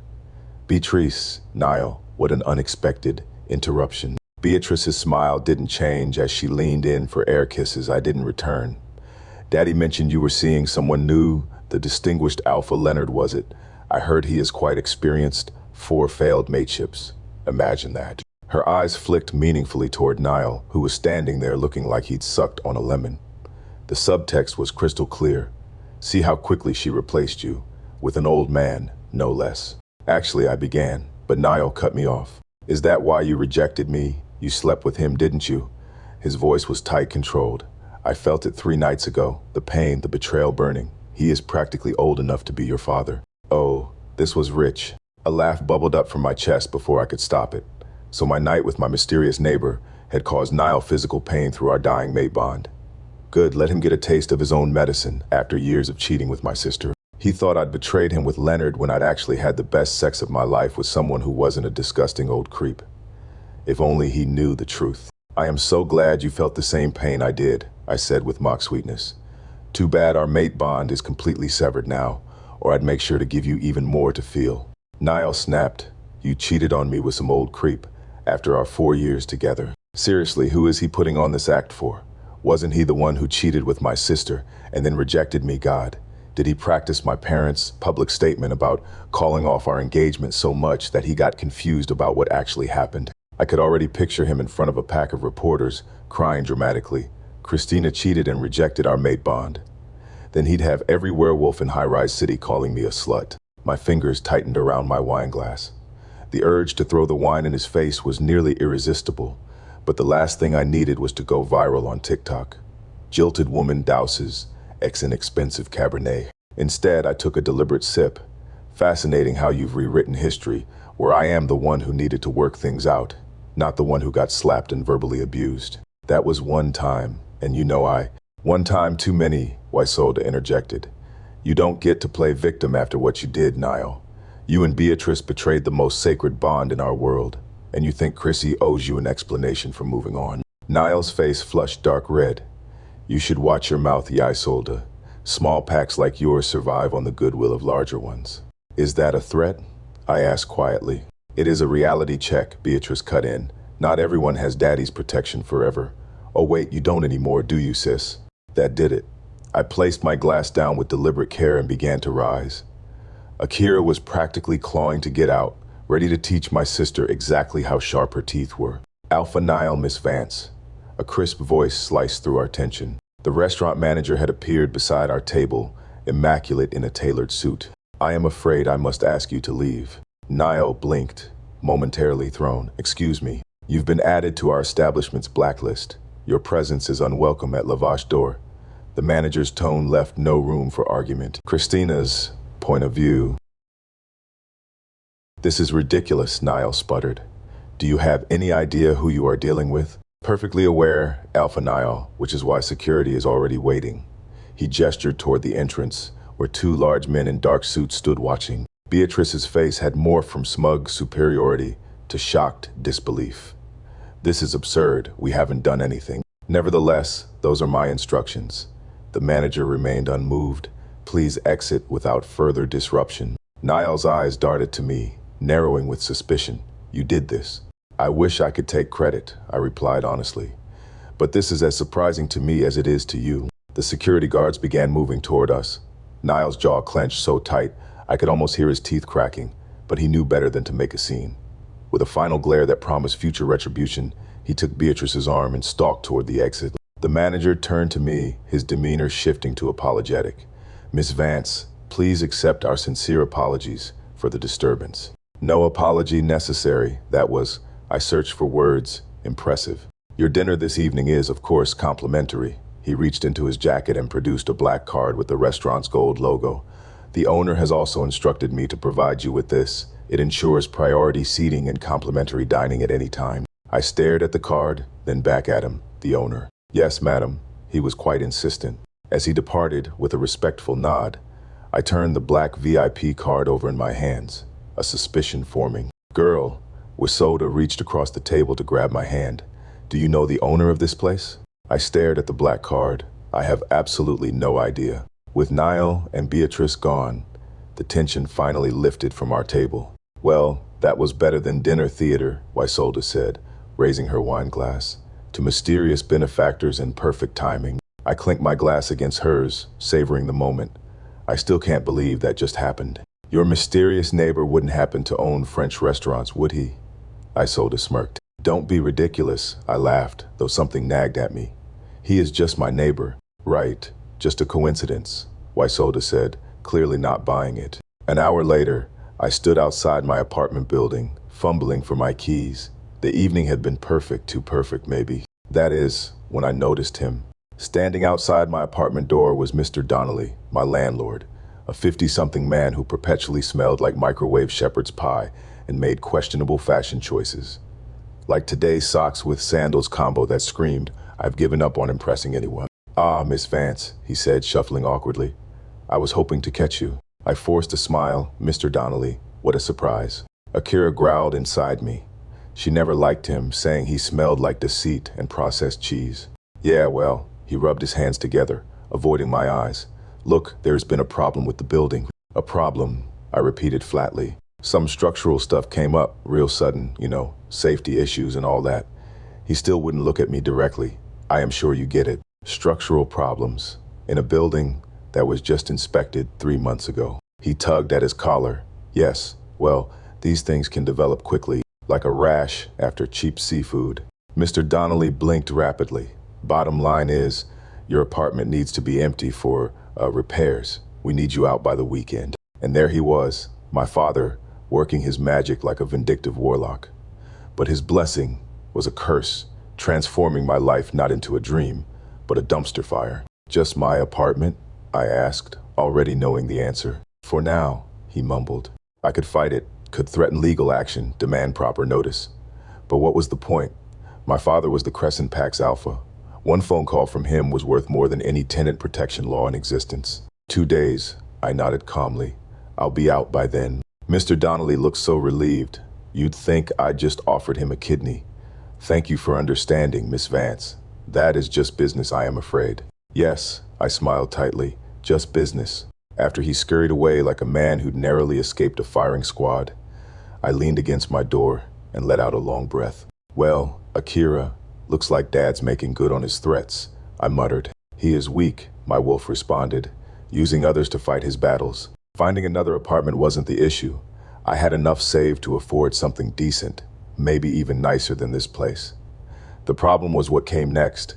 If my father was willing to get me evicted, what else would he do?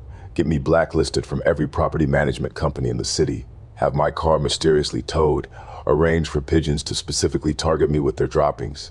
I was halfway through mentally cataloging my jewelry, making supplies, and wondering if my next landlord would allow me to use a soldering iron in their living room when it struck me. Shit, I whispered, suddenly remembering something critical. I'd agreed to a fake engagement with my insanely hot neighbor, and I didn't even know his full name or pack affiliation.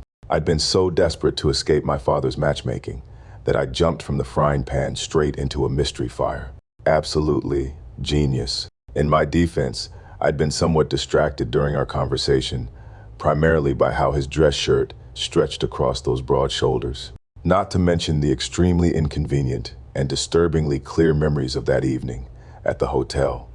The one filled with hazy recollections and that completely unwelcome surge of desire. So when he began outlining the specifics of our agreement, I found myself fixated on his lips, wondering if they would still taste the same, rather than absorbing any actual information. Nevertheless, a small oversight. I glanced at his door across the hall. No lights on, probably not home. I hastily wrote a message. Hi, my future mate-to-be. Turns out I am being evicted in 2 days. Long story involving an annoying alpha father. If you are still interested in our arrangement, here is my number. Let me know soon if you want to continue our fake engagement plan. Christina. I folded the note and slid it under his door, hoping I wasn't making another catastrophic life decision. But really, what was one more at this point? Back in my apartment, I opened my laptop and started a search for apartments that won't destroy what is left of my life. The results were less than inspiring. Just as I was buried in a bag of cheese chips, trying to forget about my miserable life by watching a cheerful baking show, my phone rang. Niall's name flashed on the screen. Any other day, I would have let it go to voicemail, but I was still riding the high of watching him get humiliated. At Lavash Dar, curiosity won out. What? I answered flatly. Dinner tomorrow night at my pack house. My mother wants to see you. No, hello. No, how are you? Just demands as if nothing had changed between us. Classic Alpha Niall. Wow, your memory is as defective as your moral compass, I replied. We're not engaged anymore. Remember, you slapped me, rejected me, and oh, you've been sleeping with my sister. Ring any bells? Look, my mother misses you. She has been asking about you. Christina's point of view. A pang of guilt hit me. Louisa Granger had been the only person in his family who'd ever shown me genuine kindness. She used to call me baby girl, and she really meant it. She remembered my birthdays. She bought me books that I actually read. She once said I had fire inside me and that it was beautiful. Meanwhile, my mother thought my jewelry design was just a hobby I'd grow out of, and that fire belonged in a fireplace or in hell. Come to dinner, Niall continued, his tone crisp. Just don't tell her about, our rejection. Of course, he wanted me to lie for him again. Just tell her the truth, I said, that her son is sleeping with my sister and decided I wasn't worth keeping around. I can't tell her that. So what exactly are you suggesting? That I pretend we're still together? Play happy couples for your mother's sake? Where's all that masculine bravado you were flaunting with Beatrice? If you are so infatuated with her, why don't you take her to dinner and introduce her to the family? Or you worried Mom won't approve of your shiny new mistress? He didn't answer. I didn't wait for him to. I hung up and threw my phone onto the couch, muttering, what a coward. The clock blinked 10:30 p.m. as I melted into my couch, stabbing at leftover takeout. Tonight's riveting entertainment, watching amateur bakers cry over collapsed sofas, while I pretended my life wasn't collapsing, just as spectacularly. Come on, Jessica. It is just a cake, I muttered at the screen, shoving another forkful into my mouth. At least your fiancé didn't slap you. The apartment plunged into darkness. Perfect. I set my plate down with more force than necessary. The only light came from my tablet, casting an eerie blue glow across my living room, because clearly, the universe felt I hadn't been humiliated enough today. Akira stirred anxiously within me. We should call the building manager. Yes, because Mr. Donnelly is so responsive to my complaints, I grumbled, but reached for my phone anyway. 3 rings, then 4, then straight to voicemail. Mr. Donnelly, it is Christina Vance. The power's out again. Please call me back when you get this. Preferably before I freeze to death or my food spoils. Thanks. I grabbed my phone, turning on the flashlight. $10 bets he is ignoring me to force me out faster, I told Akira as I headed for the door. Nothing says, please vacate the premises. Quite like leaving your tenant in medieval darkness. He wouldn't deliberately cut the power. You clearly haven't met the man who once told me my leaking ceiling was apartment ambiance. The stairwell was eerily silent as I made my way to the electrical panel. The metal box was mounted high on the wall, because apparently this building was designed exclusively for NBA players. Fantastic, I muttered, stretching onto my tiptoes. Even at 5'7", I couldn't properly see the switches. What am I supposed to do? Grow 3 inches on command? I managed to flip a few random switches, but nothing happened. The labels were faded beyond recognition, like ancient hieroglyphics written in disappearing ink. I need a chair, I sighed, turning back toward my apartment. Just as I reached my door, the one across the hall swung open. My sexy neighbor emerged, his phone's flashlight beam slicing through the darkness. Water droplets clung to his disheveled hair, trailing down his neck to a chest barely covered by a loosely wrapped towel. The man looked like a wet Greek statue come to life, all defined muscle and perfect proportions illuminated by phone light. The last time I saw him, he was wearing an exquisite suit. I hadn't expected him to be so striking. It was like discovering your accountant moonlights as a Calvin Klein model. My brain instantly short-circuited. I just stood there, gaping like some weirdo at a singles party, staring at everything. He noticed me staring at him. Of course he did. His eyes, half hidden under wet bangs, narrowed slightly. Then he glanced at my ears, probably noticing they turned the color of a cherry slushie. Enjoying the view? His voice was low, amused. I snapped my eyes up to his face, mortified to be caught staring. I was just the power. His lips curved into that infuriating half smile before he turned and disappeared back into his apartment. Seconds later, He reemerged wearing a white t-shirt that did little to downplay his physique. "Having electrical issues?" he asked. I cleared my throat. "The whole building's out. I was checking the breaker box, but it is mounted in the stratosphere, and Mr. Donnelly isn't answering his phone." "It is fine," he said in that low voice that could probably serve as white noise for insomniacs. He brushed past me and went straight to the fuse box. He didn't even have to stretch. While I nearly dislocated my toes trying to reach the fuse box, he flipped the switch as easily as turning on a refrigerator light. Must be nice to be tall and useful. He squinted at the fuse box for a moment, flipped the switch again, then muttered, "Looks like the main breaker came loose. Probably got knocked around, might be a cheap housing. Let me see if I can tighten it." "Cheap housing," I muttered. Story of my life. "What?" "Nothing," I said, nodding as my brain had checked out of this electrical conversation and was now focused on the gym behind him. The white cotton t-shirt clung to him, or maybe it was just thin enough to reveal everything underneath. Every time he moved, the muscles beneath the fabric rippled, like choreographing a silent dance. It was hypnotic, like watching bread rise or staring at a lava lamp, only hotter. I stared at his back like a creep for a good 2 minutes before it occurred to me that I should help instead of ogling. I cleared my throat. "Don't worry about it if it is a hassle. It is late anyway. I'll just call my landlord tomorrow morning. There is a toolbox in the storage closet. Could you grab me a pair of pliers?" Christina's point of view. Sure.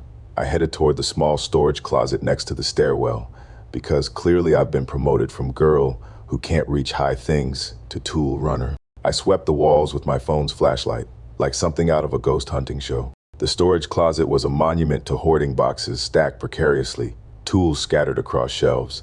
I spotted the pliers on the top shelf, because of course they were. I stretched, rising on my tiptoes and reaching for them, as if auditioning for Swan Lake. Just as I grabbed them, my foot rolled over some suspicious round object. I yelped, lost my balance, and flailed my arms like a human car dealership balloon. In a storm, the floor was covered with nails, sharp and numerous. The kind that would absolutely ruin my chances of ever wearing open-toe heels again. But the pain never came. Instead, a pair of strong arms wrapped around my waist, pulling me upright as if I weighed less than a bag of chips. "Careful," he murmured low. My heart was still trying to beat its way out of my chest. I couldn't see him. He was right behind me. But in the darkness, every one of my senses was turned up to maximum. His breath brushed softly against my neck, warm and gentle. The heat of his palms seeped through my shirt, his fingers gripping my waist as if they were naturally designed for catching wayward women in stairwell accidents. Being in his arms reminded me of how he had kissed me and made love to me that night. The atmosphere was charged, and I was losing my mind a little. I tilted my head up to look at him, rising slightly on my tiptoes, wanting to get closer to his lips. Suddenly, the lights flickered on, illuminating our position. I immediately straightened and pulled away, putting distance between us. I ran my fingers through my hair and said, "You fixed it." "Yes, fixed it," he said, his expression unreadable. "You should check if everything's working in your apartment." "Right, thanks." I brushed past him, careful not to make contact, for catching me and fixing the power. "Anytime, neighbor." "Okay, yeah, fine." I tossed the pliers onto the nearest shelf and bolted. I sprinted back to my apartment like my ass was on fire, and it wasn't until the door clicked shut behind me that I realized I hadn't thanked him, or asked if he'd seen my note. Basic social etiquette, the kind of thing I usually didn't screw up. That wasn't me. I wasn't the type to go weak-kneed and tongue-tied just because a man happened to be attractive. And yet, apparently, being within 5 feet of this man short-circuited my entire personality. One minute I was Christina Vance, a fully functional adult with a normal vocabulary, and the next I was a glitching disaster who overheated at mere eye contact. I mean, seriously, how was I supposed to stay calm? He'd been standing there in nothing but a damp towel and a clingy t-shirt, so thin it deserved a warning label. That man didn't just affect me, he rewired my hormones. Frankly, I deserved a medal for escaping before he noticed his body heat had turned my spine to gel. Oh, or before I nearly collapsed altogether. Collapsed, like some Regency heroine without her smelling salts. I shook my head hard, trying to shake the image from my head. Him in a towel, water running down the line of his throat. "Get a grip, Chrissy." I thunked my head lightly against the door. "You are not some bashful virgin or hormone-crazed teenager you've seen abs before. Hell, you used to have abs." My phone buzzed. I checked it. bracing for the worst. Not Niall. Thank God. Unknown number saw your note. Noticed you are moving. Need help finding a new place. I've got a few ideas if you want, by the way. I am Hudson. Oh, so that is his name. Polite society whispered I should call him. Thank him for the blackout rescue. Or, I didn't know, maybe discuss the upcoming party where we were supposed to debut our fake engagement. Texting meant he was still awake, probably still shirtless. I stared at my phone, wavering. Showing up at his door right now felt like tempting fate. Or, more accurately, tempting myself into doing something wildly inappropriate. Like climbing him like a tree and making all the wrong choices.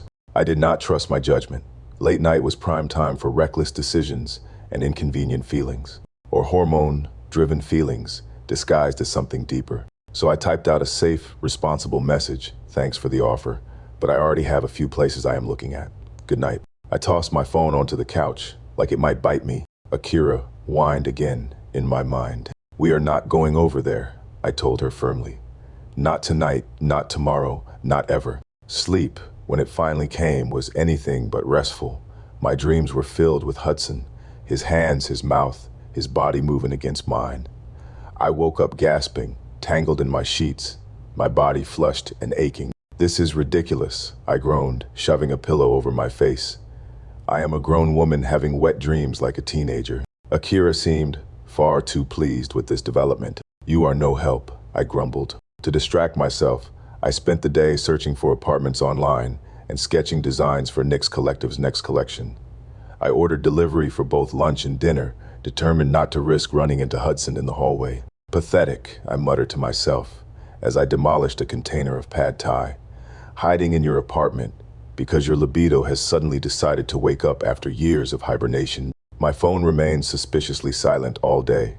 No calls from Niall, no texts, no voicemails demanding I return to my senses. He has either figured out how to handle the packed dinner himself, I said to Akira, or he has taken Beatrice to meet his parents instead. The thought of Beatrice facing Louisa Granger made me snort. Louisa had always seen right through my sister's sweet, innocent act. That girl has her eyes set on nothing but the Luna position. She told me once. She doesn't love my son. She loves what he represents. My phone rang, startling me so badly, I knocked over my water glass. Louisa's name flashed on the screen. Speak of the devil. I hesitated, my finger hovering over the decline button. Christina's point of view.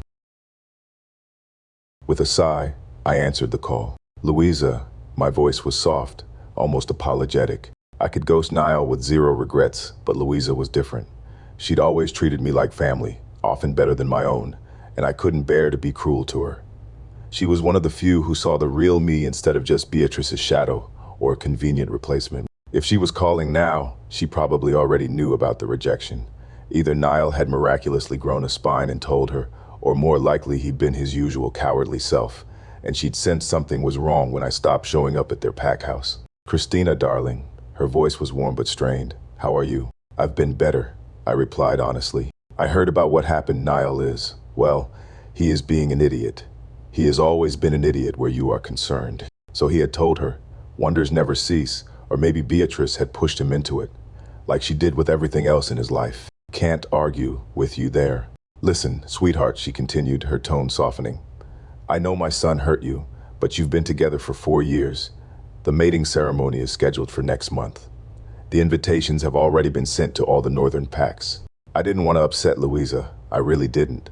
But there were some battles a she-wolf had to fight, and this particular one had no to bonding with a man who slapped me in drools over my sister written all over it in blood.